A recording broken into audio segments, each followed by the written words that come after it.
Anin Baju, Tripp Crouse, Indigenica, Nishman, Duwag, Ojibwe, and Dodum, Iniwewe, Dojaba. I said, Anin is I see your light, or I see the light in you. Buju is hello.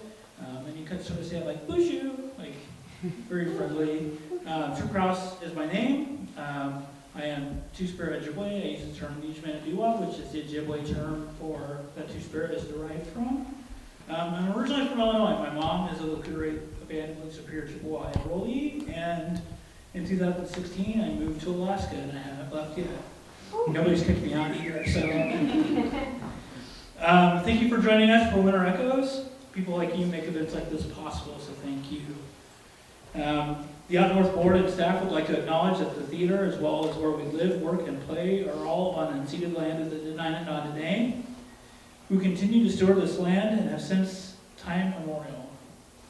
The fire exits are through the stage left door, and to the right, or up stage left, behind the stage, and turn left. You should see the exit doors. Bathrooms are 2 gender-neutral bathrooms, are out the stage left door, and just to the left. The first one on the right is a bigger bathroom if you need that space. Some of us need the landing pad, so that's helpful. Support for, if you're interested in supporting Out North, joining the board, which we are looking for board members, particularly a treasurer. We have a treasurer, it's me. I'm looking for a treasurer. Or making a contribution to the continued success of this amazing community arts platform and theater. Visit outnorth.org to find out more. There will be a 10-minute intermission. Please use the main doors to exit during intermission and at the end of the show. Out North is accepting proposals for the 2024 Under 30 Showcase and the 3rd Annual Out North Fringe Festival. Under 30 is a showcase of performance art featuring Alaska-based artists performing new original pieces under 30 minutes each. You don't have to be under 30, so bring a group if you want to pitch one. Totally can't. Essentially, Out North commissions 4 selected artists to develop and perform new performance pieces for the stage. Out North started Under 30 program in the 1990s and revived it in 2022 as part of our April Fringe Festival. Proposals will be evaluated based on artistic and conceptual merit, feasibility, and alignment with the goals of Fringe to present creative, daring work unlikely to be seen elsewhere, and to offer artists the opportunity to develop new work. I don't know if you wrote those words, nice job. Each artist will receive a $1,000 honorarium and has full creative control, and experimentation is encouraged within the technical limitations of the theater space itself. Application link can be found on the Out North website, outnorth.org. And now for a featured showcase. It is with our apologies that writer, spoken word artist, and activist M.K. Thickum-Cottle could not join us tonight due to illness. A recent Rasmussen Individual Artist Award winner, they will complete a creative nonfiction essay collection, The Sexuality of Care, weaving their experience as a trans, non-binary critical care nurse with queer theory, disability justice, and Malayali homeland wisdom. We send them our best wishes and a speedy recovery. So, without further ado, our first guest. The Forest That Never Sleeps is a prolific multi-instrumentalist, poet, singer-songwriter, Kat Moore. A sought-after collaborator, Kat has worked with Momentum Dance Collective, Sugar and Salt, Theater Alaska, Sisters of the Whitechapel, the Portland Cello Project, Emmett Hill, and Alex Kruber Trio, and can regularly be found on stage with her bands, the Supersaturated Sugar Strings, which is the most fun band name to say ever, and Lateral Lines. Her blend of poetry and music is reminiscent of Joni Mitchell, Leonard Cohen, while her catchy and cinematic piano compositions often garner comparisons to Fiona Apple and Regina Spektor. Please give a warm ovation to The Forest That Never Sleeps.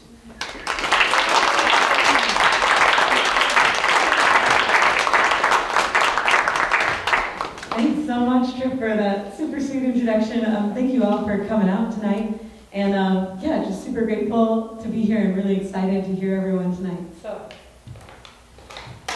thank you for letting me kick it off so now I can just relax. Well, not yet. In 3 songs I can relax. So the first tune I'm going to play for y'all is a tune called Left Behind. And you'll see why in a moment. I wrote this song after zealously feeling very excited about, pandemic times and having all this time. And I went to storage and I got all the music scores and I never learned how to read. And I was bringing them to my house and then I tripped on the ice and like fell with a big box of scores on top of my hand with the scores, and then my body landed on that, and then I like basically was in a wrist brace for the first 2 months of pandemic, so I couldn't play piano with my left hand. So I would sit in my bed in this very isolated time, playing on a little baby piano, you know, those like little toy pianos. Anyway, so this song kind of came out of that, and eventually songs change, you know. Your left wrist heals and things get more exciting. Sometimes you lose a little bit of what you're wanting. Other times you choose to hang out with the ghosts who are haunting you. Never knew what you had till it was gone. Still things changed, and with absence all our hearts grew fond.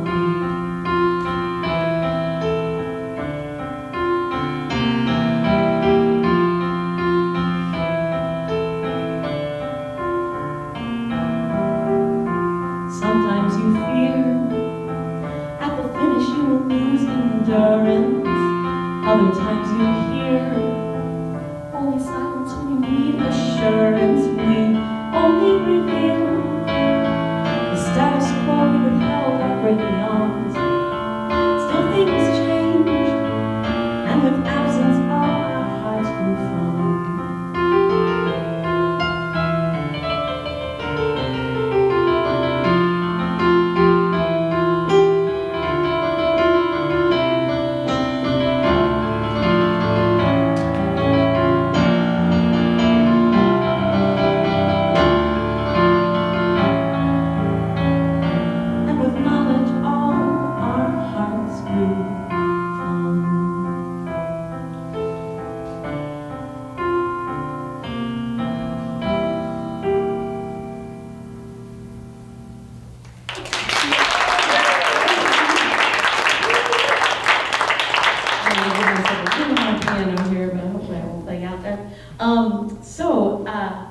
Since we are here in the presence of so many amazing poets and spoken word artists, I was super inspired because I love to make music. That's my first trade for sure.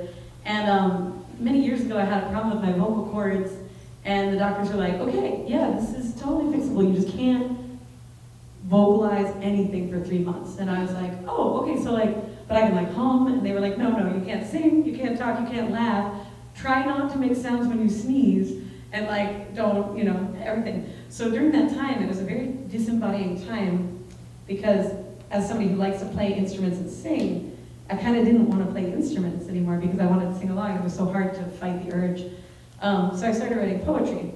So that's kind of how my sort of daily poetry writing practice began. And I write a lot of poems for myself. I don't publish anything. I just like to write because I love words. They're super fascinating and amazing. So the next tune that I'm going to play for you is a tune called Fall, but it was inspired by a poem that I wrote when I was laying next to a friend of mine as he fell asleep. We were sleeping at his house, and you know, he had a bedside table on that side. He was here, I was here, and he started to fall asleep. And it was that moment when you when somebody you love so much is next to you, and they're falling into slumber, and you kind of like feel those little twitchies, you know, like about to go to bed. And I was so happy because he had had so many nights of like unrest. And so, as he was falling asleep, I started to write this poem in my head, but then I realized that if I moved to write it down, he would wake up, and I was like, oh no, I really like this poem. So I was like, okay, you just have to remember this poem till the morning. And so, I tried my best. And I promise you I'm not texting, but I don't write my poems down on paper, I always write it on the phone, it's a bad habit. But so this poem is called Cliffs, and then after Cliffs I will play you the song called Fall. And it goes without saying that sometimes relationships are rather ambiguous, and they can be full of love, but also very confusing. So the poem is a love poem, the song is a love song where I try and free myself from unrequited feelings at the end. Excuse me.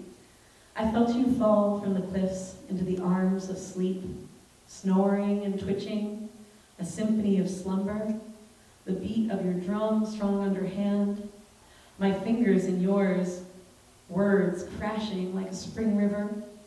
I gather sticks to dam, to capture every last drop, to dam this flood until the morning light For any movement, a bond broken, the heat of my love straight into you. If I could swaddle your heart, I would, and raise it to never fear. But as long as it's still beating and I can hear, then that is a lullaby to sing me to my rest.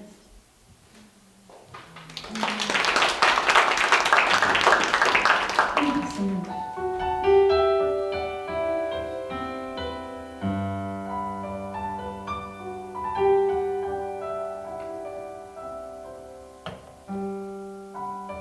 I felt you fall from bliss into the arms of sleep, snoring and twitching. The beat of your drum strong on her hand. My heart is your home. Won't you drink from the spring full of all my words? My love in the sun that sparkles in your eyes.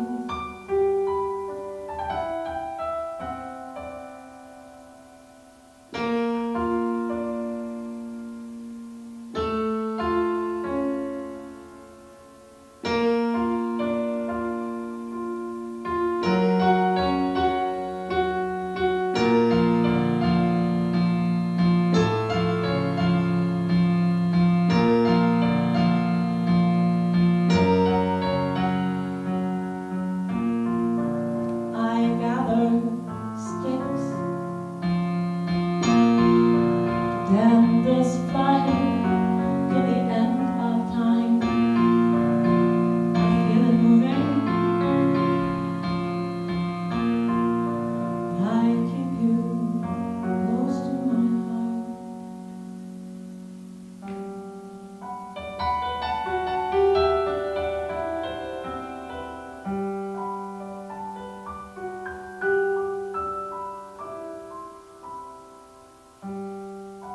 Where do you seek hope? Does it hide in bounds or the coldest streams? Or did it freeze long before it bloomed?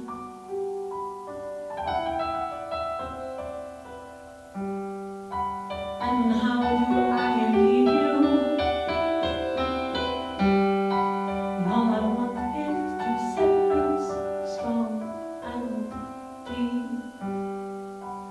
This ocean of feeling has crashed on my shores, and all I can do is tread through the white,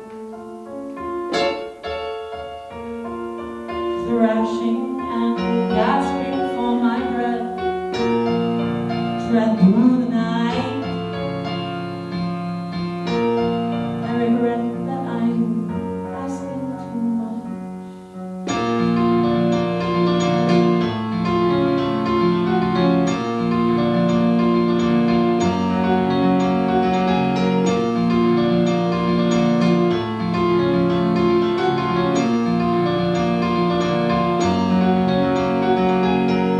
I like your ways, your time, calling me out to sea. You keep me afloat, please. That's me to get my so I'll be safe. I like your ways, your time, calling me out to sea. You keep me afloat, please. That's me to get my so I'll be safe. I write your waves, your tide, calling me out to sea. You keep me afloat, please. Lash me to a pylon so I'll be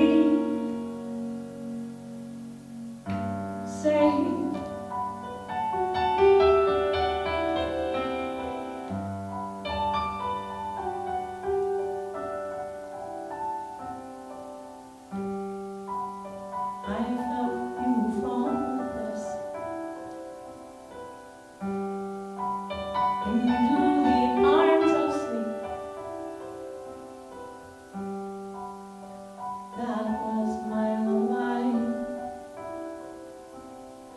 sing myself to rest.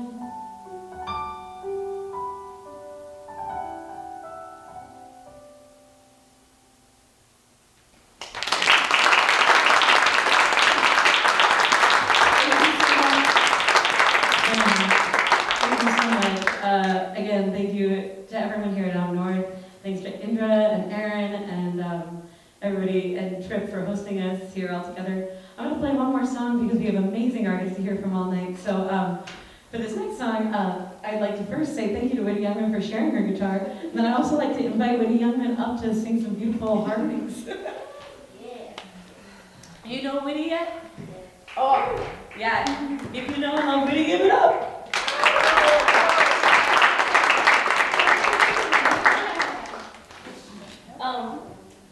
And we'll kind of sing this one off mic since we're going to sing together, or we can both sing off mic, but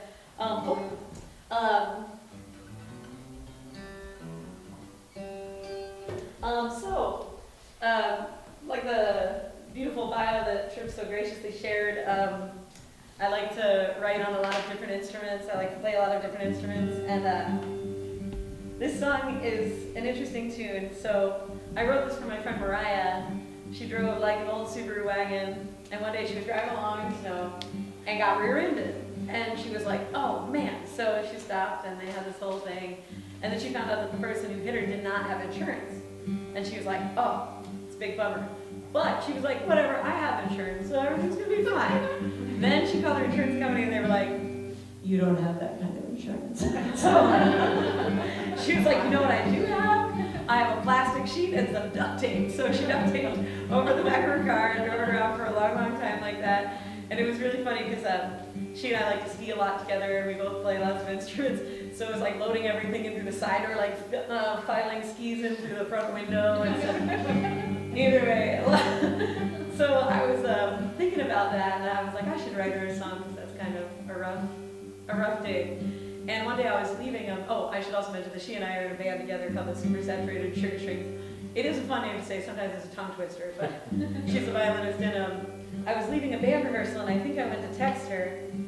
And I was like, oh, that was a fun Sugar Strings rehearsal. And I was trying to use Siri to dictate. And Siri just stopped and went, would you like sugar or salt? And I was like, what? I was trying to send a text, but like, okay. And then I started thinking about that and I was like, oh, Siri. That's really good. That's like life, you know? Like, they say bittersweet, but like sugar and salt, I mean, that's kind of the best of everything. That's like salt and caramel, I mean, like all the delicious baked goods. So anyway, I went home and another dear friend of mine, my buddy Daniel Furman, had lent me this beautiful archtop guitar, but it was really high action, so the only thing I could make it do was this. I tried to play a chord on it, and I'd be like, oh. So finally I was like, this is what we're going. And so this is a co-write with Siri on Daniel Furman's guitar, and for the first time ever, we're going to hear Witty's beautiful voice. Give it up for her one more time. She learned this song.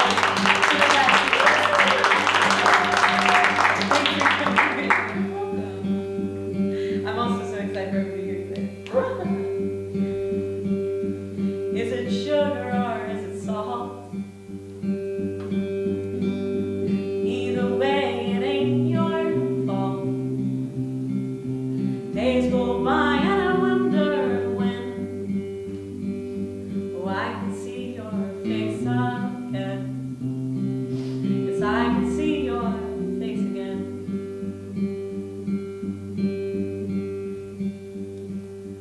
Now I play this old guitar. Thank you. Someone bashed in my old car. Plastic sheet over the rear.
each other we can sing. Time goes by, blink out and high, and then it's gone. We keep hanging on. We keep hanging on. We keep hanging on. Sing our song. Would you guys be obliging? Would you be down to sing the We Keep Hanging On line with us? Want to try? Because we keep hanging on, we keep hanging on, we keep hanging on to sing our song. All right, ready for it? Everybody ready? La la la. 1, 2, 1, 2, 3. Because we keep hanging on. We keep hanging on. We keep hanging on. Sing our song. Let's do that 2 more times. You want to go crazy? We keep hanging on. We keep hanging on. We keep hanging on. Sing our song.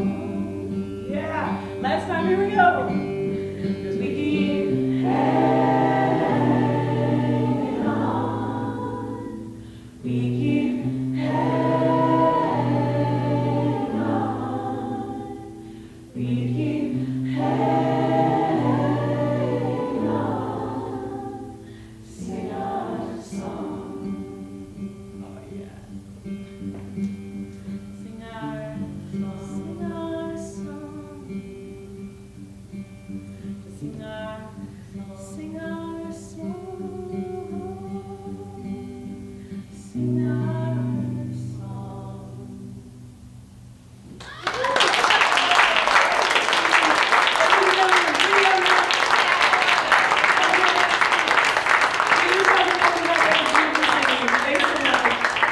Thanks for having me, and I'll go enjoy the rest of the show with y'all. Thank you.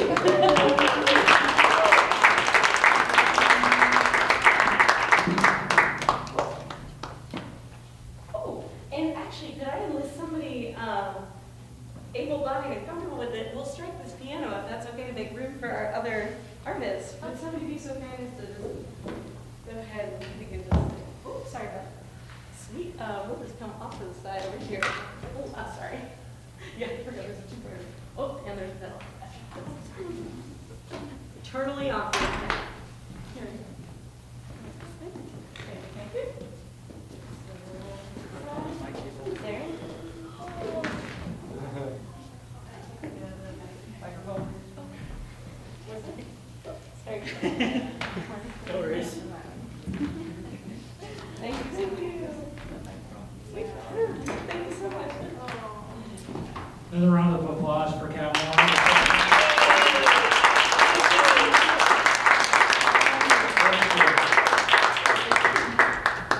Quick round of applause for Witty Youngman, a little teacher.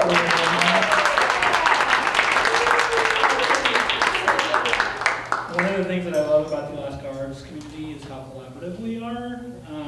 One of the reasons that I was able to do a show with somebody in November was because Kat was the inspiration. And from that came to talk about doing this show with Matt and Kate Thicken-Cottle and Aaron, and just how quickly everybody was so agreeable to join this crazy adventure that we're on. This other person that joined us, Itzel Zagal. Zagal writes multilingual poetry, children's stories, and short stories through the influence of a childhood in rural Mexico, and later work as a human rights advocate. She tells the stories of people who are too often invisible. Another recent Rasmussen Individual Award winner, Zagal will write a collection of bilingual poems about Latinx immigrants and food in Alaska called Cooking Poetry. Her poems are a community call to reconnect with indigenous foodways to find healing and nourishment. Please give a warm applause for Itzel.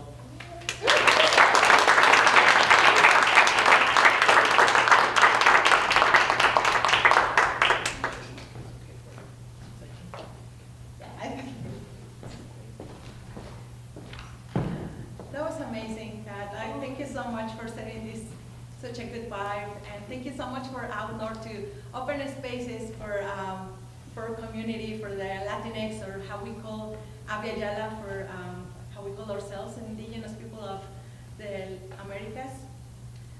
And so I choose 3 poems that have to do with food and community, because we are in a moment where I hear a lot with the war and everything that is going on in the world about collective grief. And I was thinking, how can we do collective healing? And for us, collective, for people, we don't use collective, we use community, and which is communities, get together like us tonight. And in community, then is resistance, is healing, is power. And also, this poem that I'm going to share with you tonight, it's about tamales. And for those that have made tamales, we do it in community. We do it together. Somebody grabs the corn husk, the other one puts the masa, the other one puts the salsa, and then the meat, and somebody kind of wraps them down and things like that. And also we have a lot of rituals about making tamales. One of them, for example, is you cannot get mad. Like you cannot get in, argue with somebody, or because the tamales don't get cooked.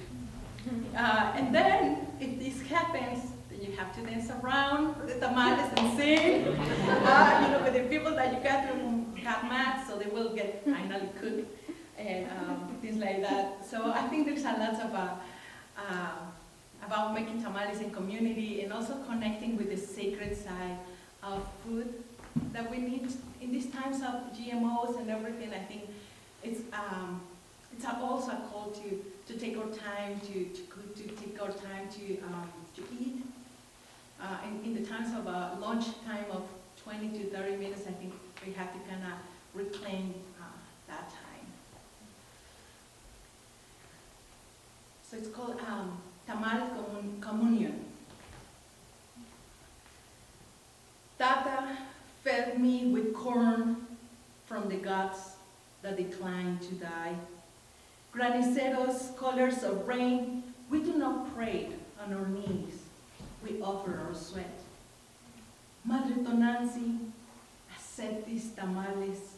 They are the blood and the flesh, spices braided in the scars, que curan el susto y levantan de males, that cure the scare and rise from ills.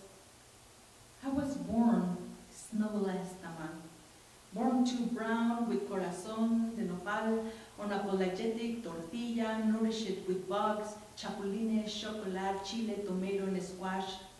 I eat my lineage confidently in their map. I learned from my mom not to get angry when cooking tamales, blessing the pot with mezcal to bake distant memories. I do not give up on your taste. Tengo hambre de arraigo de tu cocina medicina. I'm hungry for roots from your medicine kitchen. Sing me the chile verde blues and bless me with tortillas. Pájaro colibrí en secreto, I invoke you with tamales. Recibe, Señor, los amores of clandestine seeds.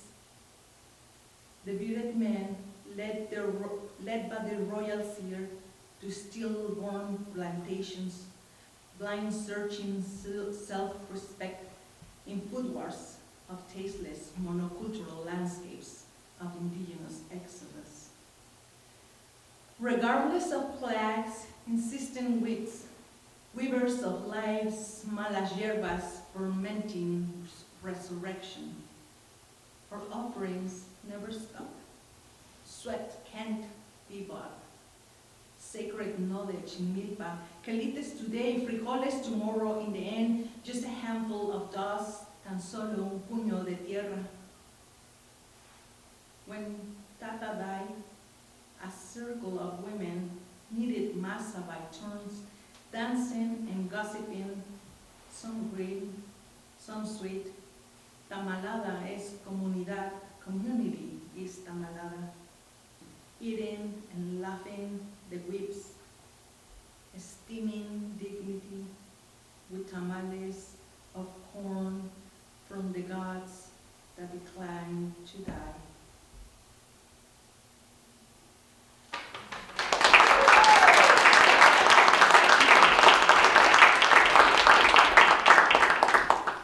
Thank you. This second poem,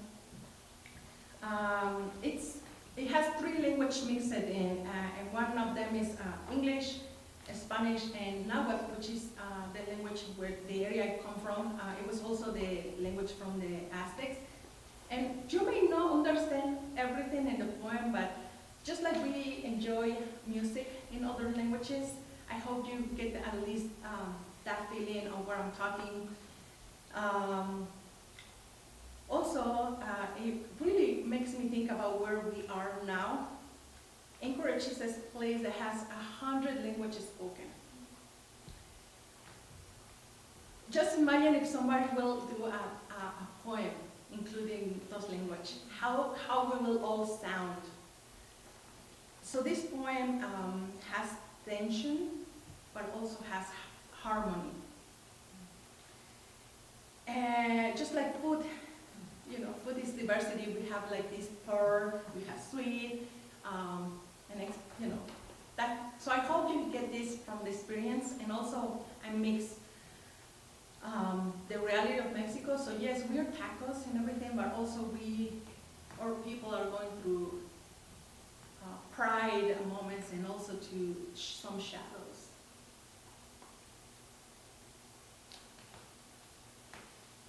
Oh, and just before I read it, I just find out that not long ago that a camel comes every year to Anchorage to be shared among Sudanese people and all that. So I was like, wow, camel. As well, you can find chapulines like in red apple, which are these bugs in lollipops.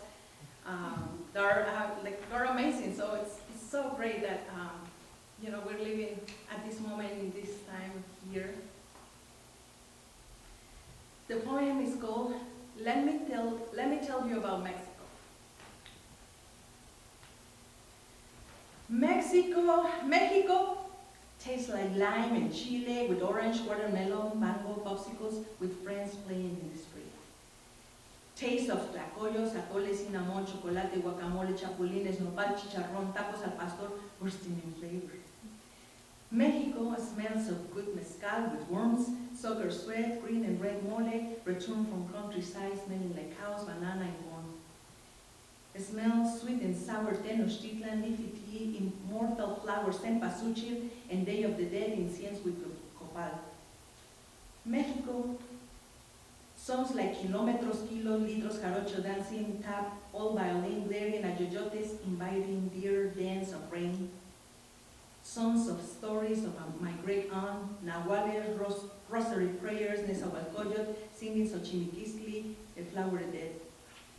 Songs of 68 language floricanto, cielito lindo, y sigo siendo el rey, quinceañeras, their cumbia and hueve drum. Mexico hurts in memory.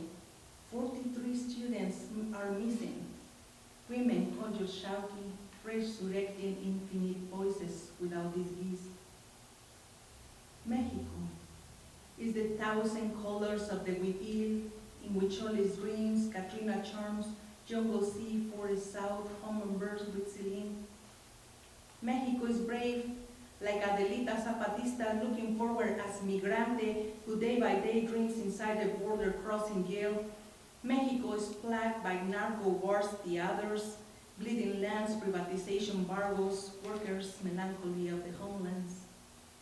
Mexico is perpetual as the smoky volcano Popocatépetl, with its convulsive ashes that pollinate and suffocate at once. Mexico is eternal as its cone rays of those who were, who are, who will be germinating inside the movement Olim. Mexico invokes its fears and its visionaries. Ometeo, Guadalupe, Tonantzin, Huitzilopochtli, Tezcatlipoca, and all the insurgent saints.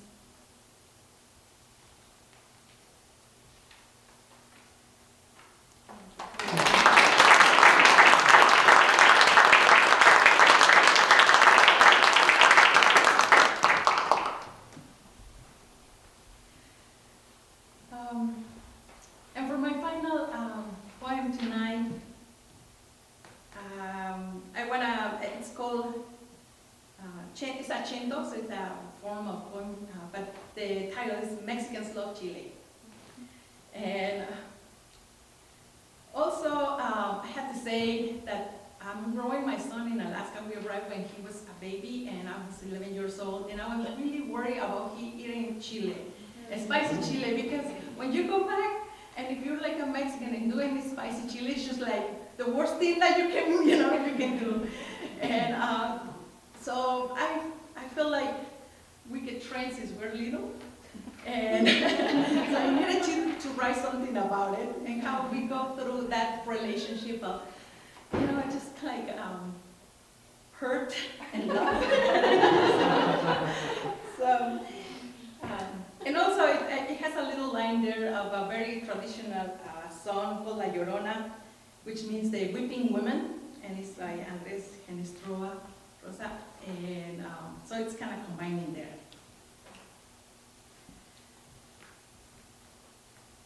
There is this green, red, yellow fruit, prohibited fruit. A stinging fire, do not eat me, fruit.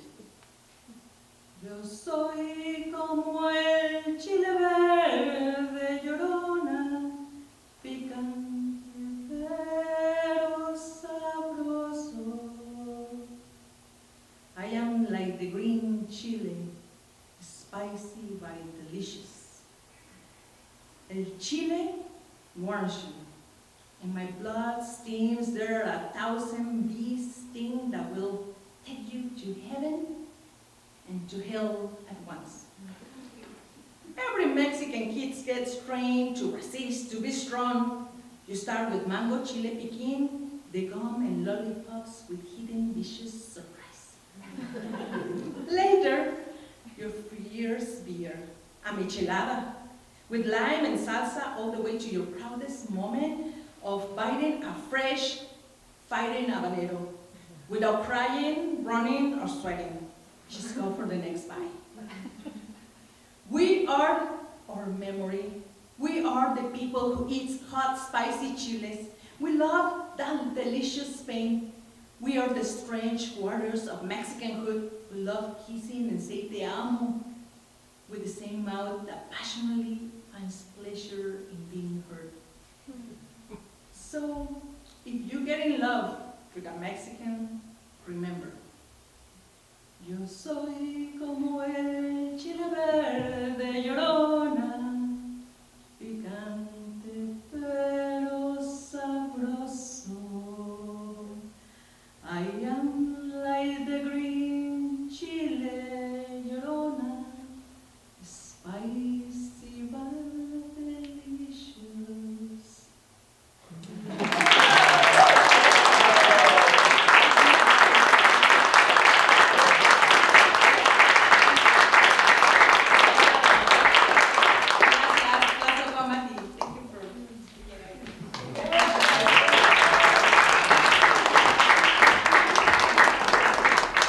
Keep it going for Itzel, please.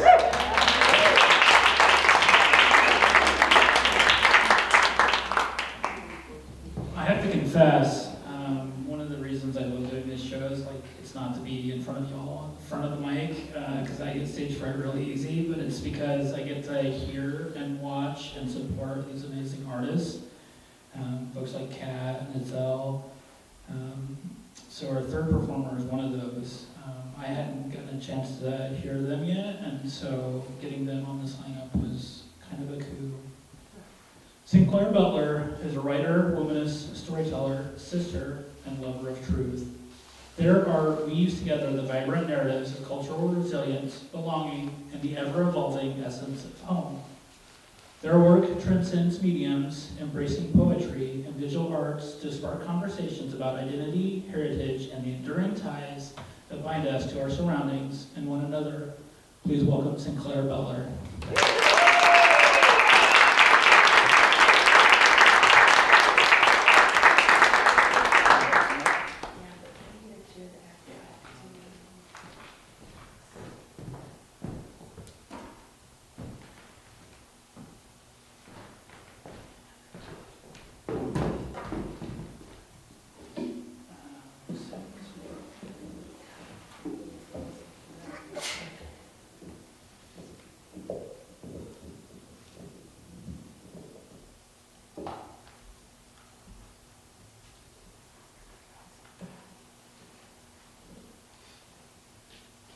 Hello, everyone. Good evening.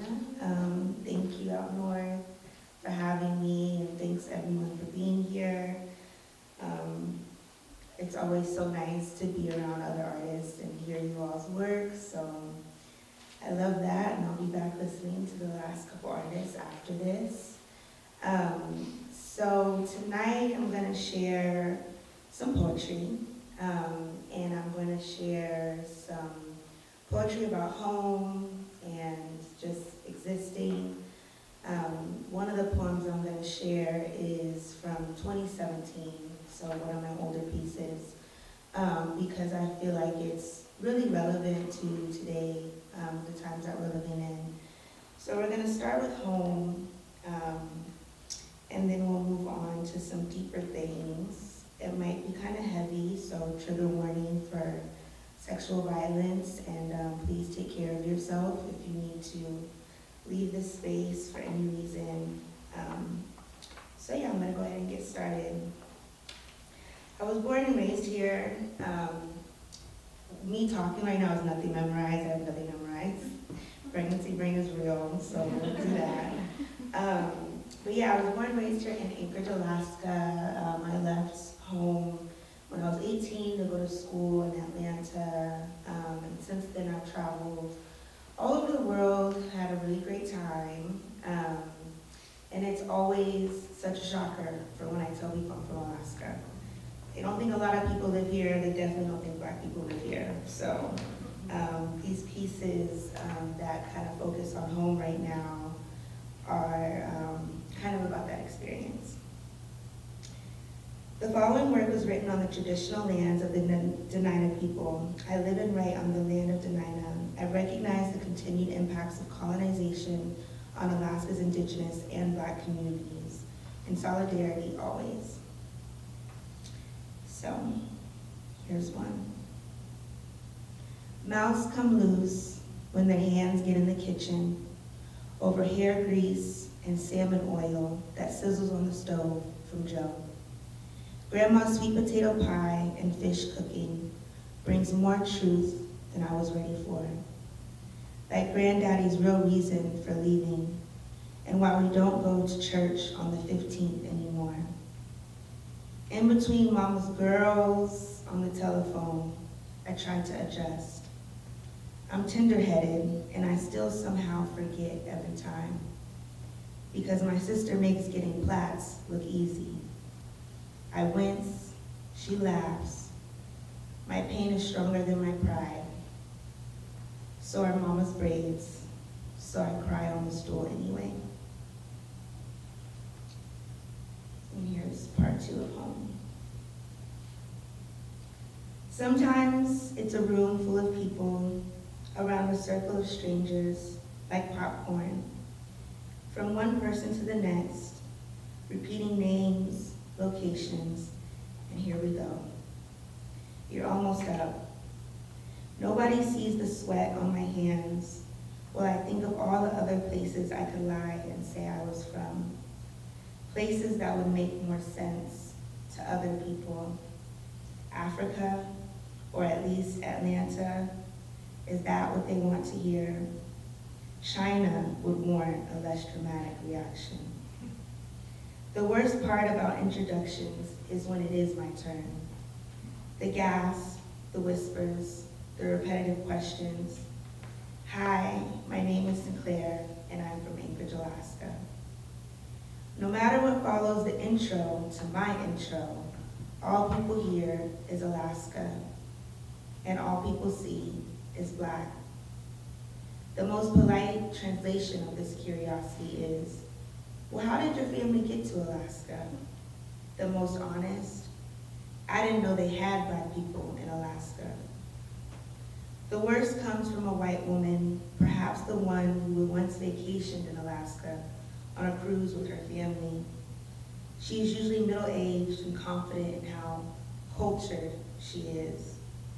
So instead of telling you how she just does not and will not believe you are from a place as beautiful, pristine, and white as snow as Alaska, she'll likely ask you how familiar you are with little old Anchorage. She'll ask about the schools and the restaurants she dined at, which surely you would know if you really were from Alaska. I more than know. These places were my first jobs. This lady is not the first nor the last to question where I'm from and how on earth a colored girl like me got there. She cannot imagine 3 generations before me in Alaska. The caribou in my belly wishes to speak, unfurl inside. Show this woman what I am made of. Let her see the salmon in my blood, see the mountains in my body. This body has climbed mountains to find berries for my family, making sure to lead the ones nearest the bottom for our elders and our mothers. This respect is bred and born and known to us Alaskans.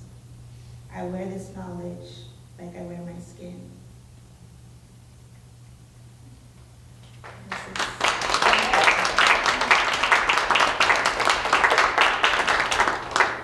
This is part 3 for home. So this is the last piece here about home, and we'll move on. This piece is more of an embodiment piece as Mount Susitna. So yeah. I wait and the earth engulfs me. Thoughts and memories of Necleta have become my nourishment.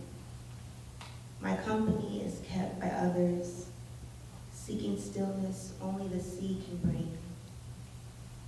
I've seen the mothers carry their children to witness my body, now mountain, now monument. Now I am known as the sleeping baby, Susitna. I almost hear my dear calling like a whisper. Is it the wind? Am I dreaming? Snow has settled over days, over me, over years, and I'm still longing to touch the lips of my lover. Men marveling at the shore tell legends of my love. The woman who sleeps under the quilted ice, waiting for the love of her life. Delisha.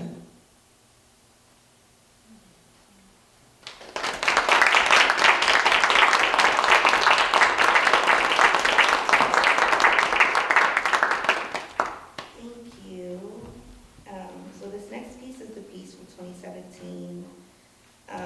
Sometimes when people are grieving and mourning, you just don't really have the words to say. And at one point I learned that sometimes there's just so much power in witnessing and being a witness to people's pain, presence. I like to think that as artists, whatever we create our art about is kind of like leaving a map to who and what comes next after we're all gone. So I like to channel that when I write my poetry. If I wasn't here and I wanted to know the truth, where would I go? So here is from my witnessing and just being here. The title of this piece is January 22nd, 2017. Sunday night, the inauguration, now less than 72 hours ago, stabbed Hope in the back. The president brags about raping white women who pledged allegiance to their privilege, marching 53% strong behind a curtain, dressing themselves in red while their daughters bled heavy from the breaking of allegiance to themselves. And our daughters marched to the beat of 600 years of resistance to white raping and kidnapping, standing in solidarity to our allegiance. We painted ourselves in blood, peeled off dried silence, so our voices could bleed free, to feed the hunger of our mothers, whose seeds have risen from the moon, and darkest depths of Olokun, who was forced to drink the bodies of their daughters, while our sons hung heavy on oak branches. And now our hearts are starving for Syrian women whose songs carry them across Himalaya to countries for death by assimilation. Now our eyes are stinging for the Palestinian families who weep poison from tear ducts filled with gas for fighting for freedom in their own homes, like us in Ferguson, in Oakland, in Atlanta, in America, in America, in America, all over the world, on land we have loved, with olive trees, milk and honey, collard greens and black beans, dreams of justice, prayers of bloodless tomorrows. Now our wombs are wearied for our missing 276 Shabbat schoolgirls, stolen, sold, ripe enough for rape, maybe marriage far enough to be forgotten in white minds, but we will not forget the crying of our sisters, whose wombs been forced to fit evil, like the sisters in the Congo, whose vaginas been forced to fit 48 victims of rape into every hour. War on our hands, in our bodies, in our bellies. We are longing to hold our children without genders in a world that puts genitals in boxes too tight for love. Pandora is weeping for the hope she thought she set free, but there must be more, Pandora. There must be spirits left in the box to call on. Call in our mothers who braided hope in our hair with blue magic and barrettes. Brujas, are you listening to your babies of the universe? This is a prayer for our ancestors, for ourselves, for our children. Now we are waiting in murky waters, through darkness, to follow the light in our stars, the hope in our lineages, the constellations in our connections to each other.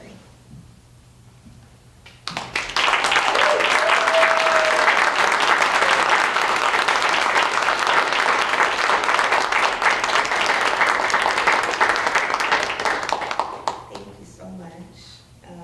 This is the last piece I'm getting ready to share, which is actually a piece that I'm still working on, so it's kind of nice to be able to share a piece in progress. And yeah, I feel through my poetry, I always hope to point out that we are all connected to each other and to our lands. And so what seems like a far off problem is never really a far off problem, because it's really all our problem as humans. So this piece is inspired by the current genocide happening in Palestine, and what we see on the news about Israel. The piece that I just wrote, like I said, it was from 2017, but still mentioned the Palestinian people and people in the Congo, which they're also suffering a genocide currently. That's not as much in the news. So yeah, I'm just gonna read and leave you all with this, and thankfully there's an intermission after this, so nice little break after all of this. So yeah. There are dads using bags to carry babies, bloody, broken by bombs, bodies torn apart by fire and hate. This is not a situation. This is a genocide. Buildings have become graveyards. Mourning is a song. And it is not the birds that sing, but the mothers. This is not a conflict. This is a genocide. My friend tells me 40 of their family members have been murdered. It rolls off their tongue like the weather. I know this numbness, this distancing, this matter-of-fact tone. It's the tone you use when the news calls your people terrorists for fighting for their own humanity. What do you think they called them niggas to be the first black country to gain independence? Savages of Haiti? Murderous monsters? What would you do to defend your own home? This is not a war. This is a genocide. The news we hear today is true propaganda.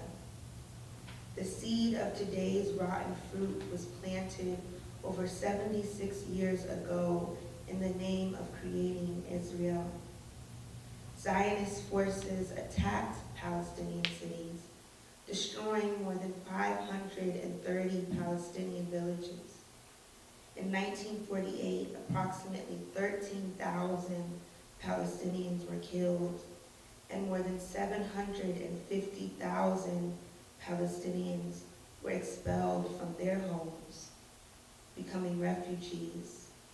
This is just one single climax of a Zionist ethnic cleansing. This is not combat. This is a genocide.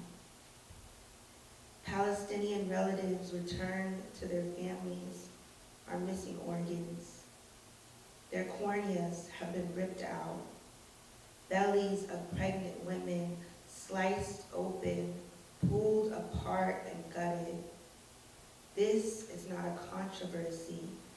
This is a genocide. An announcement has gone out. The school year has permanently come to a close. Classes are over. All the students are dead. This is a genocide. This is a genocide. This is a genocide. Yeah.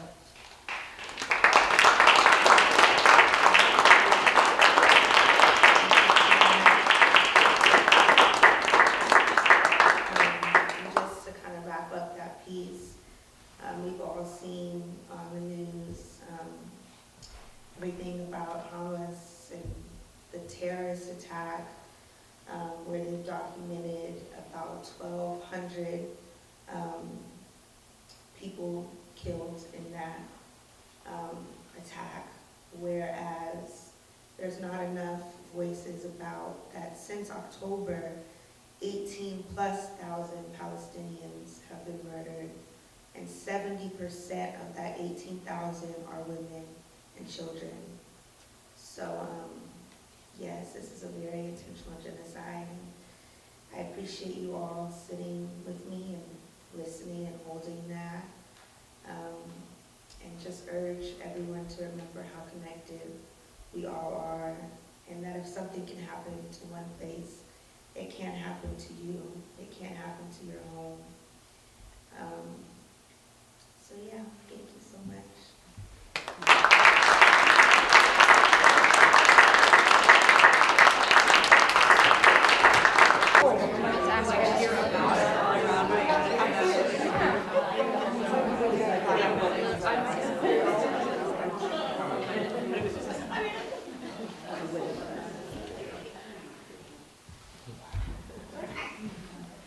I love that trick.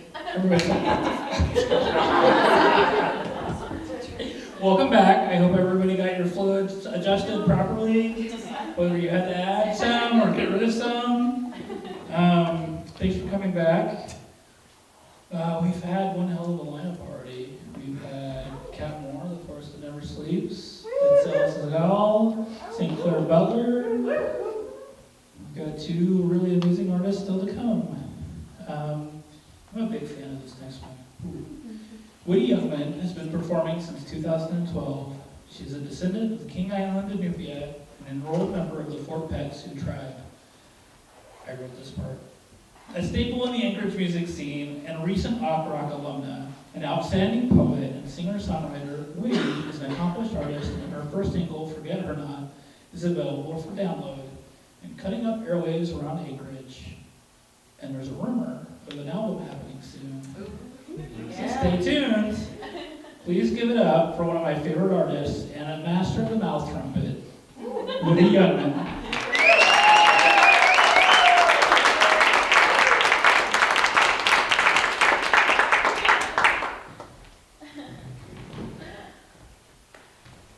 Thank you.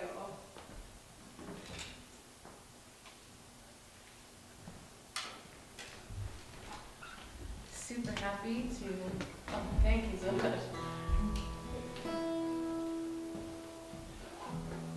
So happy to be invited into this space, to be with all of you tonight. Thank you for joining us. To have been included in such a fantastic lineup. For my friends. There we go. Alright, I'm gonna do also my introduction. En fait, tu acheté? Bayan chill kapi metaki api yasin. Chanta washte nape chiajapu. Witty Youngman machiapi. In my grandparents' language, that basically means good evening to all of my friends and relations. It's a pleasure to be here with you tonight. I come with the best intentions from the best part of myself. My name is Witty Youngman. Yes, I am going to play this first song. Is called Forget Her Not. It's my first album, or it's my first song that I released on Bandcamp that is available right now. You can go to bandcamp.com, wittyyoungman.bandcamp.com, and you can listen to it for free. You can also download it for just $1, I think, if you wanted to. And it's going to be the title track of my first EP that I'm working on. So I'm pretty excited about it. I've got some wonderful, wonderful friends and musicians that are just throwing every idea at all of these songs. So I'm so excited for you guys to hear what we've been working on for just about a year. We're all working musicians, so getting everybody's schedules to line up has just been just about the hardest thing. And then we did the Opera Rock Festival down in Juneau, and that was just like, once we get through the festival, man, we'll be able to just like lock it down and finish this project that's been literally going since last October of last year, I should say. So yeah, this is Forget Her Not, and I wrote it. It response to somebody very close to me telling me her survivor story. She basically was taken advantage of, and the person who did this to her he works as a police officer, and he told her basically like, nobody will ever believe you, I will always win. And that really silenced her for many years. She didn't talk about it, she didn't tell anybody, and when she did try to tell somebody, it was exactly as he had said. So she's happy and healthy now, she's married, and she's doing wonderful. But as soon as she had told me, it was a different level of our relationship, of course, but it was also, this song did start off as a poem, and I made sure that she was okay with me sharing just what it was based on. So this is called Forget Her Not, based on the forget-me-not flower of the state flower of Alaska. And here you go.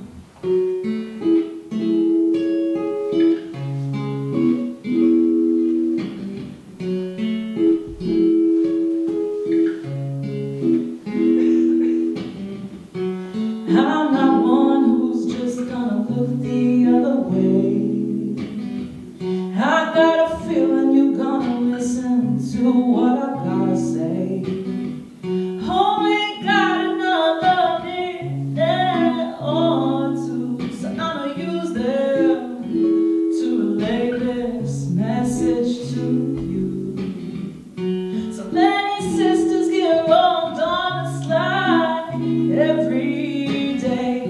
They battle between pride and pain, so they tuck it all away. Something's changed her, you can't get her on the phone. Nothing hurts worse than when your little sister don't make it home.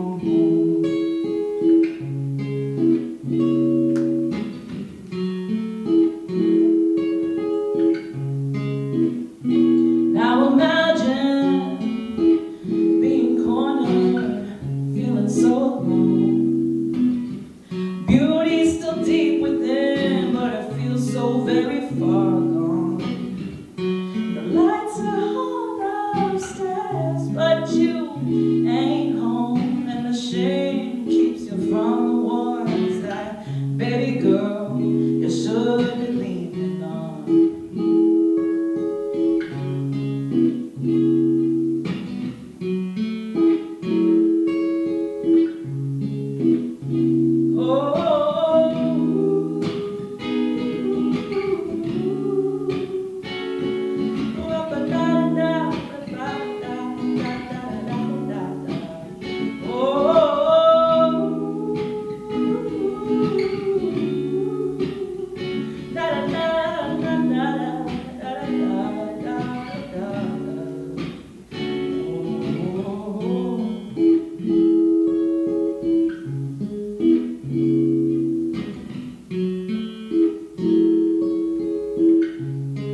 missing murdered Indigenous women's movement up.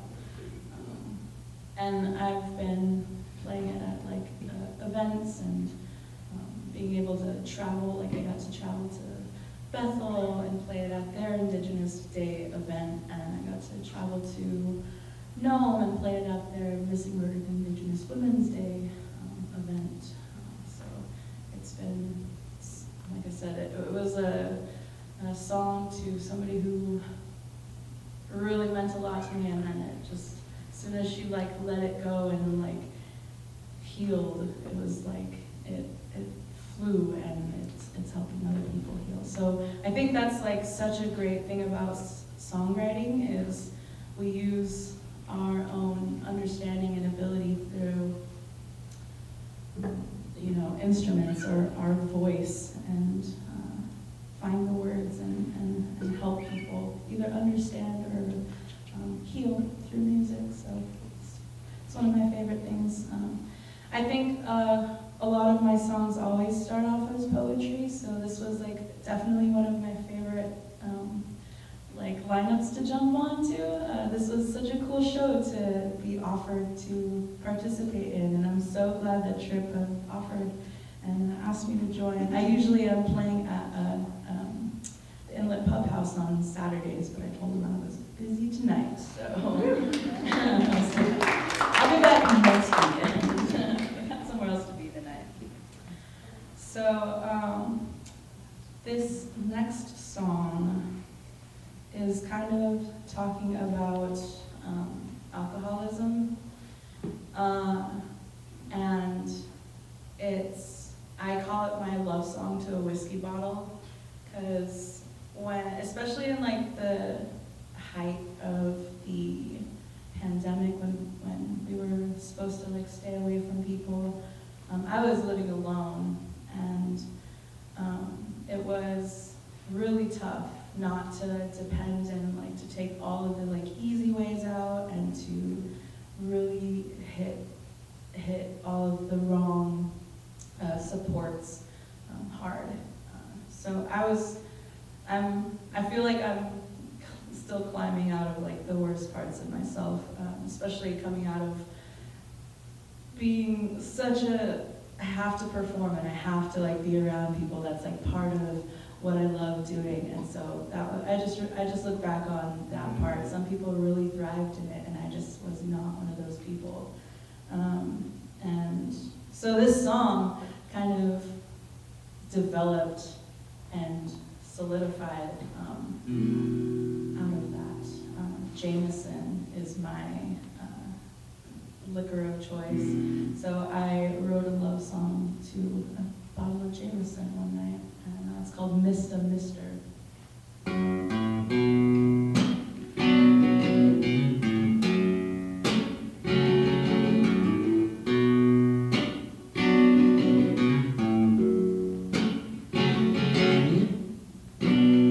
It's always a good time with you, and I always make it home. You put me to bed, you leave me bright-eyed in the morning. Oh, you're such sweet change of pace to my mundane day-to-day. Ooh,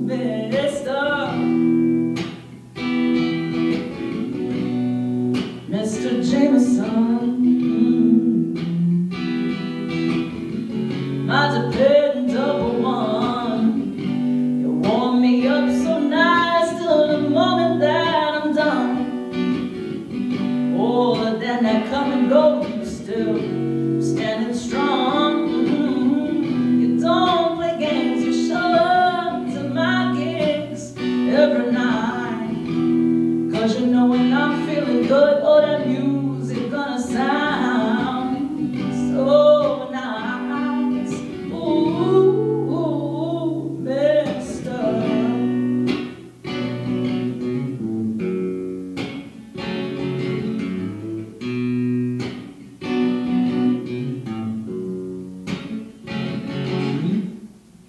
I could go a few days without you if I really wanted to, but this lighthouse is calling me back from the sea to you. Oh, you're such a sweet change of pace. Ooh, after such a long day. Ooh,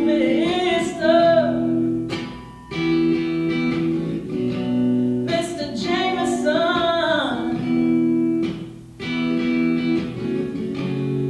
you got it going on. You balance me out when my confidence is slim to none. Not my only man, but you're my best girl. You don't play games, you show up to my gigs every night. 'Cause you know if I'm feeling good, that music gonna sound so right. Ooh, mister.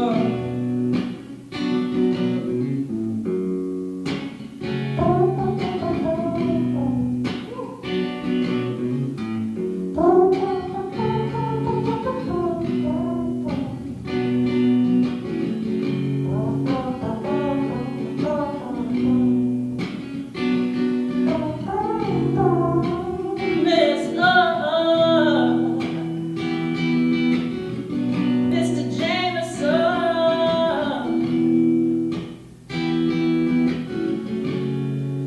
oh, you're so hard to leave from. Know you'll keep loving me when the world's asleep or gone. And in your company, my problems leave me alone. You don't play games, you show up to my gigs every night. 'Cause you know if I'm feeling good, that music gonna sound so right. Ooh, mister, yeah. Mister,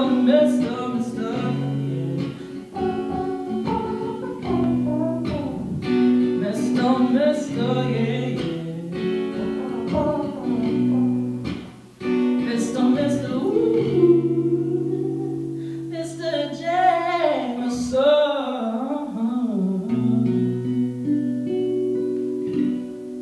Woo!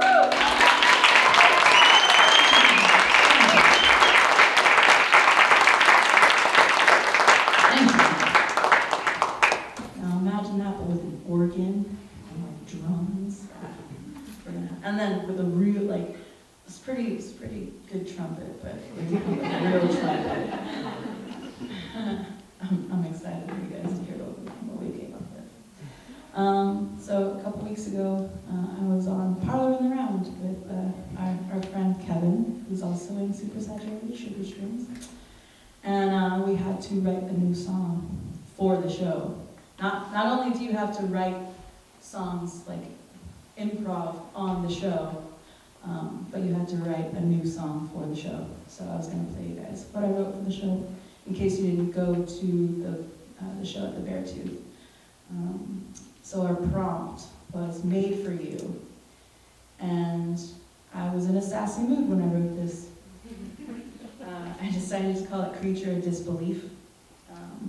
Last year, instead of calling us creators, indigenous creators, they called us indigenous creatures on ABC News.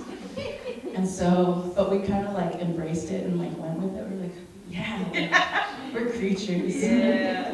So that kind of like stuck. And then disbelief was just kind of like, it's like so wonderful that you can't believe that it like exists. So this is Creature of Disbelief.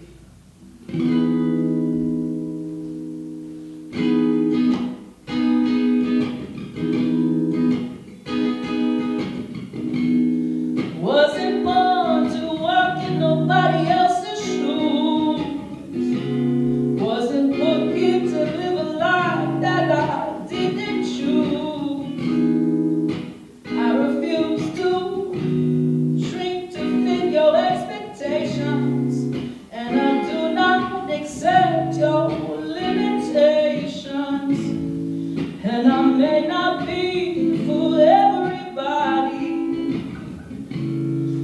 but you can be sure that I know my worth. I've been told that I'm a creature of disbelief. Stole a few hearts, but does that make me a lifelong thief? I walked all because of those that came and paved the way. And if you were smart, you would listen to what I've got to say. Yeah, I learned this lesson a long time ago. A lot of people out there, they don't know. Well, I was put on this earth to shine bright now. When I leave this life, my star gon' shine bright now. You can knock me down, but I'ma make you see. I wasn't made for you, honey. No, I was made for me.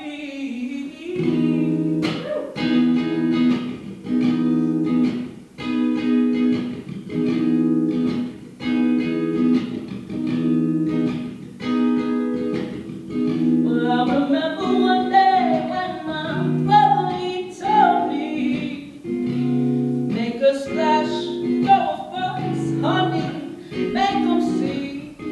If you're gonna do it right, why not make it a little trouble? If you're gonna waste some time, why not do it double? And I may not be for everybody, but you can be sure that I know my worth. I was never gonna stick around for no one else. I was always straightforward about how I felt. If you made it this far, then you must be worth it down. And yeah, you know I'd be running just about as fast as I can. And I learned this lesson a long time ago. Yeah, there's a lot of people out there who don't know. I was put on this earth to shine right now. When I leave this life, my star will shine bright and proud. You can knock me down, but I'ma make you see that I wasn't made for you, honey. I was made for me. Ooh, I wasn't made for you, honey. I was made for me.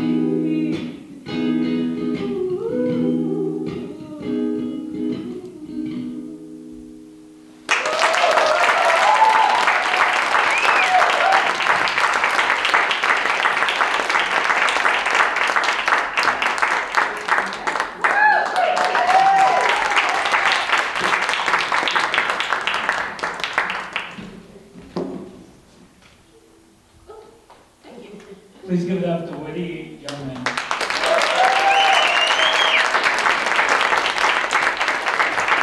Did I not warn you there a mouth trumpet? Our next guest is another one of these favorites around town, and I'm a huge fan. I got to see them, I think it was for an under 30 show, right, Aaron? I hosted, and I was blown away. Raquel Polanco is a Hispanic-American poet whose roots can be traced back to Mayan and Taino ancestors through her parents' Dominican and Honduran origins.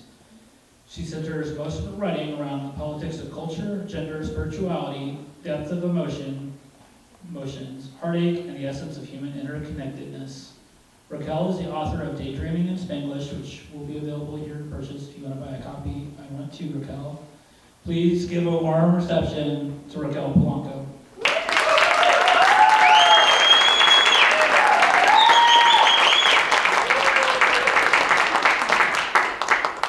Hello. My name is Raquel Polanco. I'm really excited to be here with all of you. I think I want to sit today. So this is my work, Daydreaming in Spanglish. which I published, or was published for me in 2020, I believe, which was a really hard time to be writing because just of the political ethos and what was going on. I just was like, oh my God, I cannot write. I remember I was like so blocked and at the same time like so deeply emotional that I just was like, I cannot tap into any of this right now. Like, I'm a mess. And it was good, I think, in some ways to take a little bit of a break from all of the writing, because writing can be really laborious work in the way that it forces you. I always like wrestle a little bit with God, and I'm like, why a poet? You know, I would have, if you would have had me choose, I would have chosen to do something with my hands or painting, or I'm recently like getting really into ceramics and I love it and I think it's just so good for me. But poetry, it's like, it forces you to like, just ride the dragon. Like, face it, you know, you can like draw like a metaphorical dragon and it like means something else. It's like, no, I'm gonna bear witness and I'm gonna like take it apart, like down to the skeleton, and I'm gonna string it into sentences, and then I'm gonna look at it and read it out loud for other people to feel it too. And yeah, I remember around the time my publisher kept giving me deadlines and I kept being like, push it back. I just was like, I'm not gonna be able to beat that. And at the end of the writing process, when finally I was like, okay, like I am determined to finish this by the end of the year, I spent like 30 days like locked in my apartment just writing, like incessantly. I think I wrote like 300 poems in the span of like 30 days.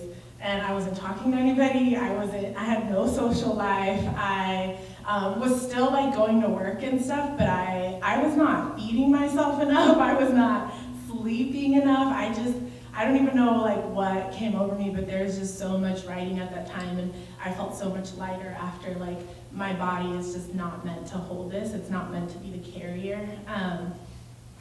But at the same time, in that point in my life, I felt like I did not do right by my body and my nervous system because the writer was kind of like piloting. And I wrote a poem about this. At the time, I was seeing an acupuncturist, not like romantically seeing one, but like actually, you know, people always be like, I'm seeing someone, a therapist, and it's like, good for you. You know, half the time I'm like dating one or like you're in therapy. So I was actually going to get acupuncture done to me and my body. And I wrote this poem, and I just remember like weeping because as we were kind of like undoing some things in the body, I was just like, oh my gosh, like what is happening? Wow. I'm like, okay, I wish I could find it. Here we go.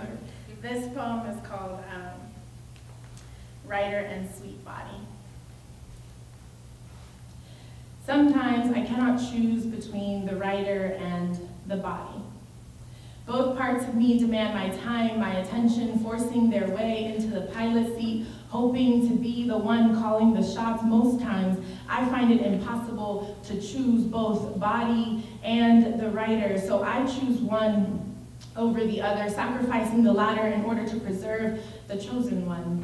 Whichever one she gets to be today, when I choose the body over writer, body is content. She is filled to the brim. She not only sleeps, she rests.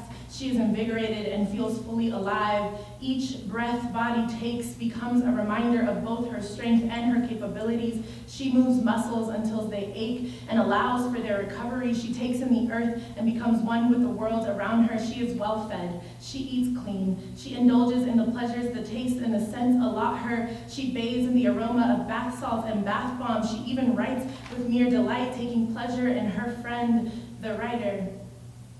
When I choose the body over writer, body is grateful. She is well taken care of and is much better at sharing space. I remind body much more often why and how much I truly cherish her and express my commitment to body's affirmations and well-being. But when I choose writer over the body, everything is neglected, especially sweet body. Writer, she is vicious. and unrelenting. She takes and hardly knows how to give back except for words. Ryder is great at giving us her word, but never anything more. Like Body, Ryder is also beautiful, but her beauty and the sustainability of her lifestyle come at such high cost, which Body pays a daily price for. Each minute that Ryder pilots, when Ryder is in control of our creative freedom, it's as if she holds Body hostage until the work is done. Ryder is brilliant, the way she builds monuments out of metaphors and creates cathedrals from mere imagination, but Ryder is selfish, not always, but she can be self-indulgent and unaware, which mixes as a terrible cocktail. Then she forces Body to drink straight, no chaser. There is no chasing Ryder down when she is in production mode. She forces Body back into slavery and takes away more than she could ever repay her for. Body is keeping the score, holding every trauma intention, head, shoulders, knees, and toes, while Ryder calls the shots one after another. Ryder pushes Body so hard she almost drives off the deep end. And for what? For a few well-written poems, well-crafted soliloquies, and some intricate use of wordplay.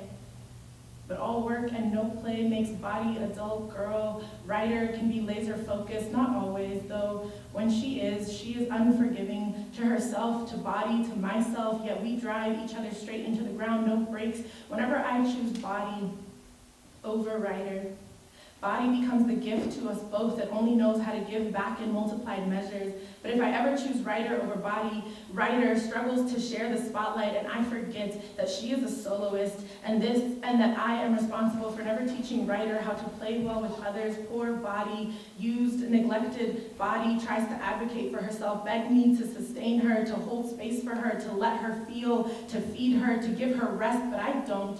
Body aches and groans and yawns, begging us for our attention and consistency, for love, but we don't give in. We do not check in or scan Body to ask her, where does it hurt? Instead, we silence and ignore her because Ryder is producing, she is performing and creating, and we are convincing ourselves that she must, or worse, we've been convinced that she must not stop. Who says no to Ryder? She is the most charming and convincing sweet talker, so when she says, everything's fine, you believe her. Even if it means that Body is back there somewhere aching, dying, raising her voice and shouting at the top of her lungs, everything hurts. Body, barely still alive, is praying to be felt, desperately needing to be seen and acknowledged, but we can't hear her, let alone feel her. Our foot's fallen asleep. Everything, every part of Body has gone numb. Because when Ryder says, everything's fine, we want and need so desperately to believe her. Thank you.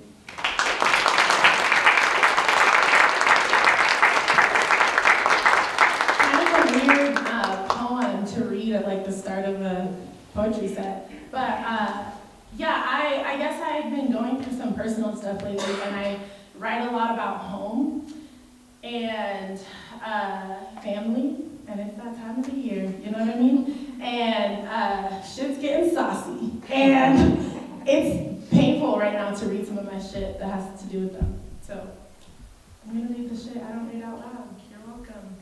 So that one's dear to me. But yeah, I never read it out loud because sometimes I feel like people, like I feel like sometimes I feel like people won't get it, and at the same time I'm like, no, if you have a thing that drives you and you sacrifice everything for it, even your own health, like, then that should make sense. You know, I remember when I was writing, ironically, that poem, I was like sitting there and my low back was like hurting, and I think I had to go pee and I was thirsty. And I was just like, I'm gonna just get through this, and then I'll pee, I'll stretch, I'll get water. And I was like, girl, chill, like what is happening? So sometimes, you know, those reminders help.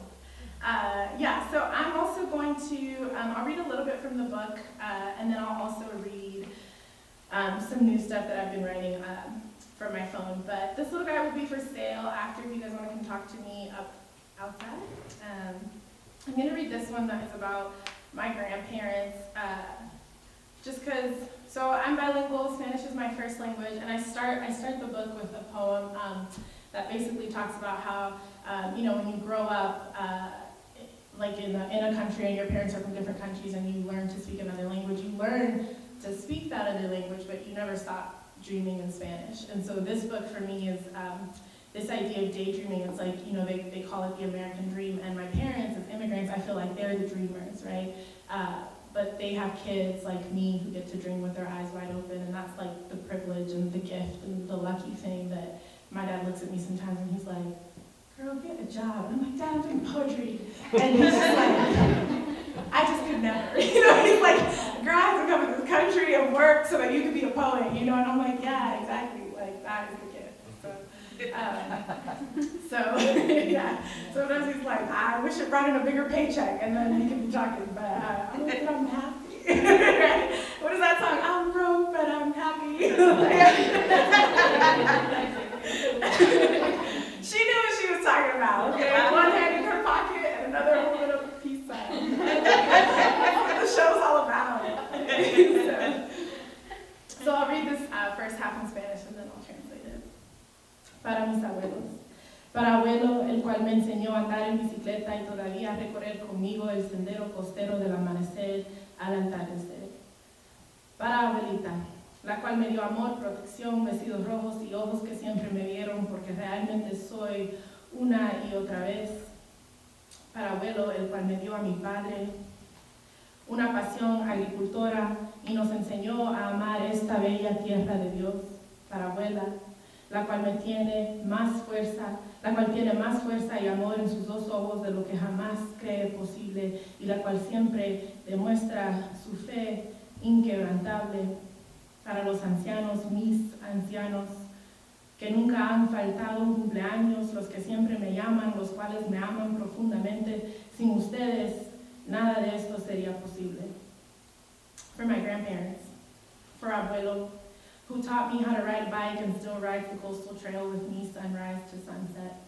For abuela, who gave me love, protection, poofy red dresses, and eyes that saw who I am time after time. For abuelo, who gave me my father, a green thumb, and taught us to love God's green earth.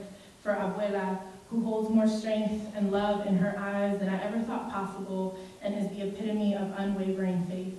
For the ancianos, my ancianos, who never miss a birthday, who always call, and who love me deeply. Without you, none of this is possible.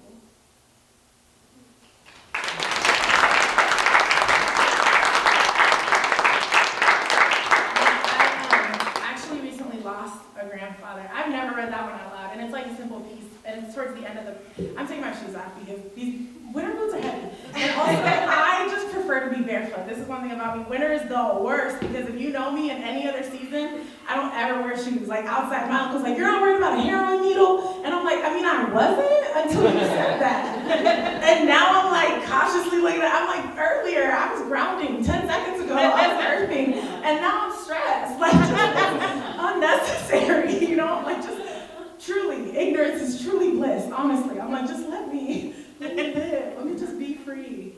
So I put that one towards the end, but it really is like this book and a lot of my writing really is a nod to my family and where we come from. And some of the poems, I say this, some of the poems like me are written in Spanish and translated into English, and that's kind of what it feels like to, be Hispanic American, whatever that hyphen does, but it feels like you're born in one language and you spend the rest of your life translating yourself. I mean, like when I came up here, I introduced myself, I said my name is Raquel, but 98% of the time I introduce myself like Raquel to people, so that's joke's on me, that was fun. Let's see, I actually have a poem in here. I bookmarked these, and I feel like what I should do next time is put the names on these tabs at the top. Because this flip game that we're doing, I'm sorry. But I have a poem called I Grew Up Barefoot. And this is actually one of the original poems that I used to kind of perform everywhere. I do a thing where sometimes I just kind of hold a prompt in my head or in my heart, and golly, I wish I knew where it was. Let me just go here. Sorry. And this was one that actually got me performing live a lot of the time, because I used to just start, I grew up barefoot, and then I would freestyle this piece 98% of the time. And then one time I was like, I should write that down. And This is one of the many versions that came out of it. Let me see. I definitely, oh, here we go. 132. All right. Look at where my thumb was. Look at where the poem is. Oh my goodness gracious. Okay, here we go. All right, I grew up barefoot. No, I didn't say I grew up poor. I said I grew up barefoot.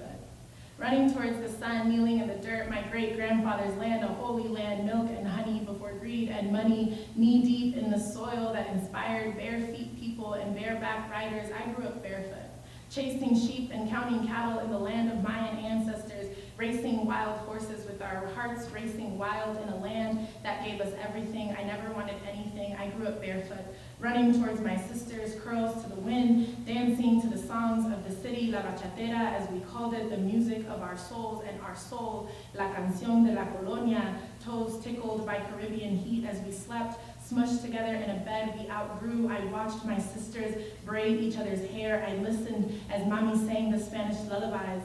Arroz con leche se quiere casar. Smelled the scent of wet soil sneak in with the breeze until we fall asleep and wake up the next morning to an unforgiving Latin sun beating against our brown skin and bare feet. I grew up barefoot. Now, I didn't say I grew up poor. I said I grew up free. Thank you.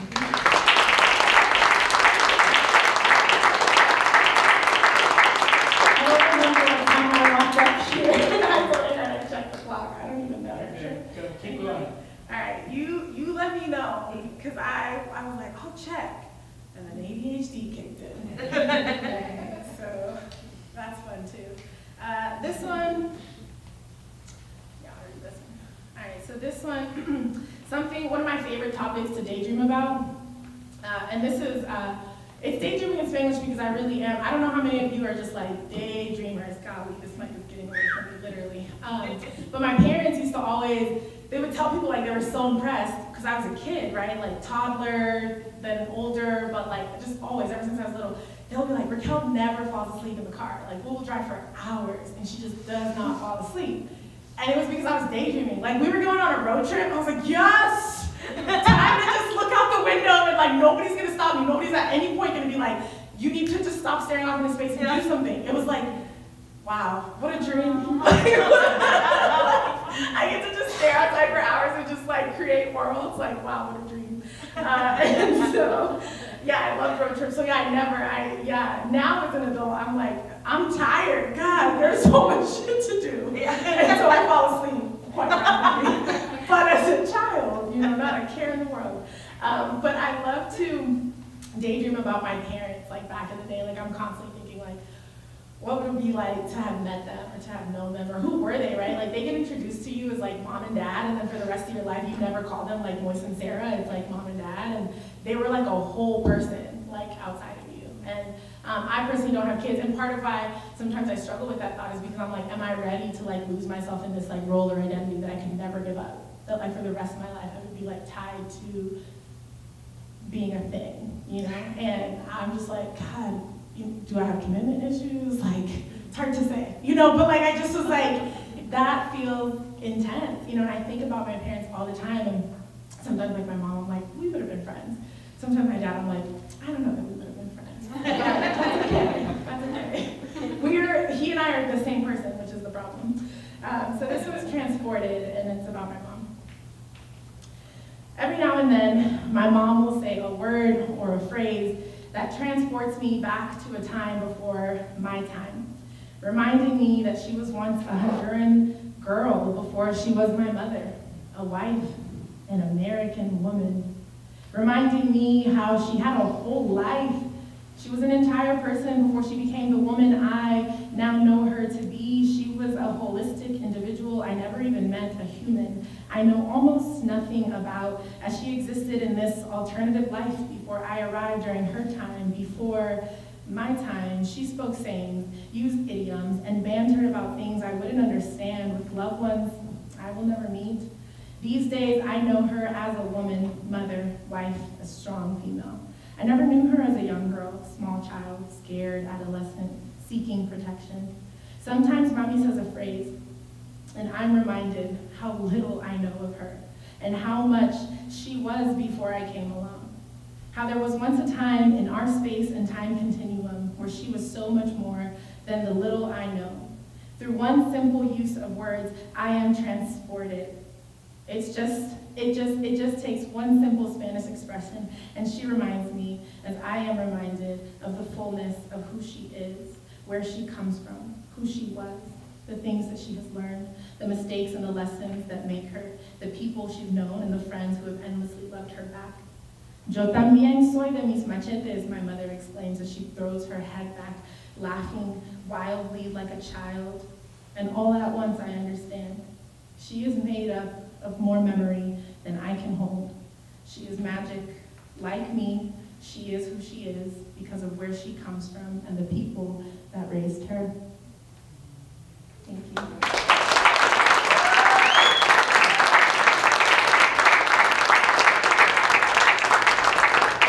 Let's talk about boys. I'll just go get right into it.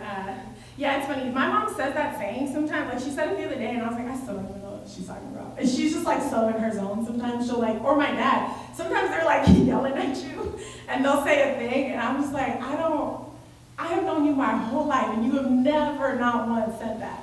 And they're just like, you don't know what that means. You don't know me at all. And I'm like, all right, well, then here we are. So this poem, don't remember who I wrote it for, but jokes on them. I'll read this one and the one that's on the back page. They're technically two separate poems, but here we go. It's called No Way to Love. Sometimes, with a little caption, sometimes we are so guarded we cannot feel a thing. I love you the way the ground loves a snowflake, quickly and desperately, and yet never for long enough. Feelings dissipating before contact is made, I can't quite hold you, and you can't quite capture me. Everything fading before anything comes into focus like a Polaroid in reverse. I love you the way a snowflake loves the ground so much, yet not enough. With every molecular ounce of my being melting into you until even who will is lost to us and we can't tell who's who because we've merged being with identity and our identities have fused together. I love you the way frozen precipitation loves warm soil on the earth with not enough time. Every moment of affection, a stolen moment of someone else's time, sadly. This is no way to love another soul. The last time he saw her, she was crying. He whispered in her ear something about forever. It sounded kind of special, but by the time it reached her, she heard it as goodbye. How does one respond to I love you when it is used synonymously with goodbye? Thank you.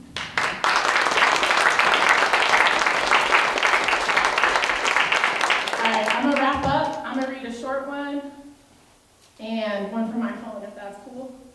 And then we'll call it a night. This one is called Fluent. It's short. We are not really strangers.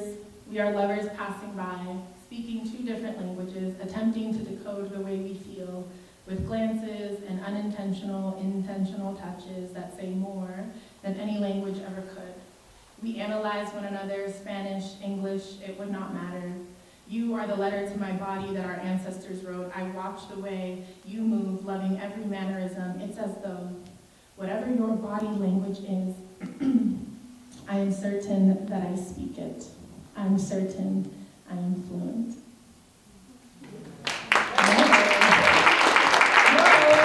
Who said that?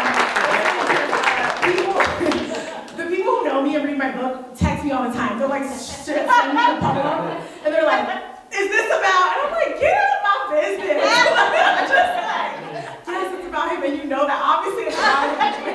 And leave me alone. Like, it'll be like 9 a.m. on a Tuesday, and I'm like looking up, I'm like, girl, I just, what? Gotta let your friends, you know? They're just like, I'm not gonna read your book and not ask detailed questions. Okay, so this one, I wrote recently in a group. So my friends and I, we meet on Sundays for Song Circle, shameless plug. And you all are welcome if you are a writer or a musician or a poet of any kind. Every Sunday from 3 to 6, we get together in different places throughout Anchorage. And we write, and we play, and we hang out. It's like a hippie circle, if you ever saw one in Anchorage, Alaska. And boy, is it a dream come true. The prompt was concrete jungle, and this is where it went. Yes. I breathe through my mouth because I cannot breathe through my noise anymore. I cannot breathe through my nose anymore. I try and remember the feeling of breathing fire like a dragon. I want to brave the wild, fight the fire. I want to sky the fly. I want to chicken the little inside of me. I don't want to slither like a snake. Ella quiere su lengua sin pelos. I don't want my serpent's tongue anymore. I come from a long line of women who believe anything they are told. Maybe Eve did not believe a fruit on a tree would make her like God. Maybe she didn't care. Maybe it was always about the rage, the rebellion of it all, the indiscretion, the rage city of Garden City rephrase. I come from a long line of women who rage against the pruning of a tree, wise women, country women, bodega women, campesinas who cook and dance with the same intensity, with the fire on high, the seasoning in their hands and feet. Maybe Mommy did not learn how to cook. Instead, she taught herself how not to go hungry. Maybe Eve was not naive or envious of omniscience. Maybe Eve was a huntress before women knew eating disorders. Maybe Eve was an advocate who swore she would never go hungry. Maybe Eve was disciplined in keeping promises to herself. I will never go hungry. I will never know famine. I will never not be full. Maybe Eve was a healer, a poet who knew the tree was a metaphor.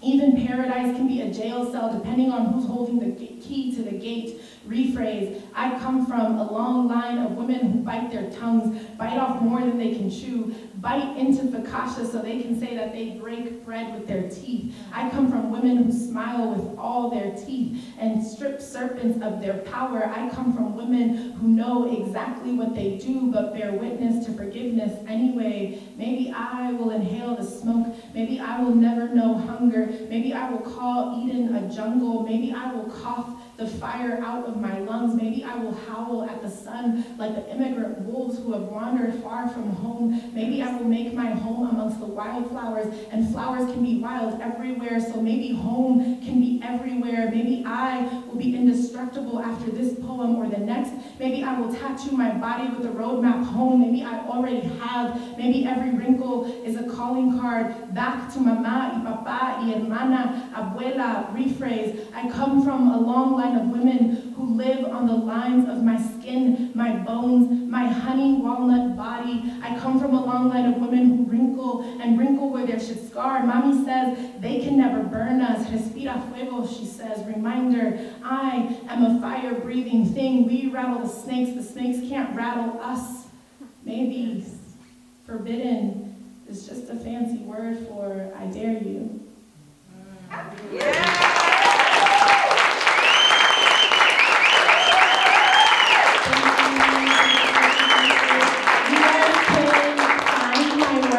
Rock, Paper, Feelings. So my name's Raquel, but my friends call me Rock. You can call me that as well.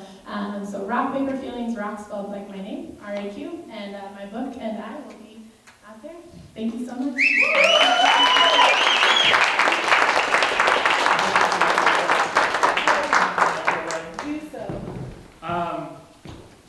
Thank you all for making this amazing event. Special thank you to Out North Executive Director Erin Wilhan for helping organizing, sound desk. Thank you to Indra Arriaga for recording video and audio and for letting us in the building tonight. I want to please give a special thank you to everyone that signed up to be a part of this crazy adventure with us. MK, Thick and Cuddle, and I'm going to invite the ones that were here tonight to join us up here. Cat Moore, aka the forest that never sleeps. Itzel Zagal.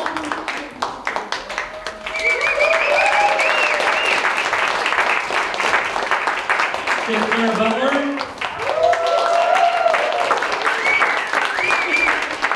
Witty Youngman. And Raquel Polanco.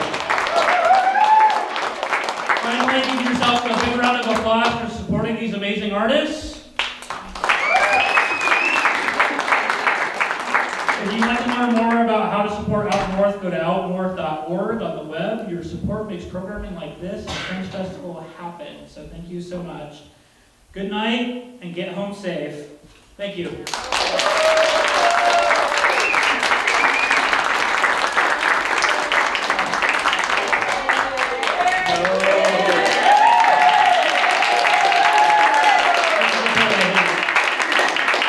Thank you so much. Have a good night.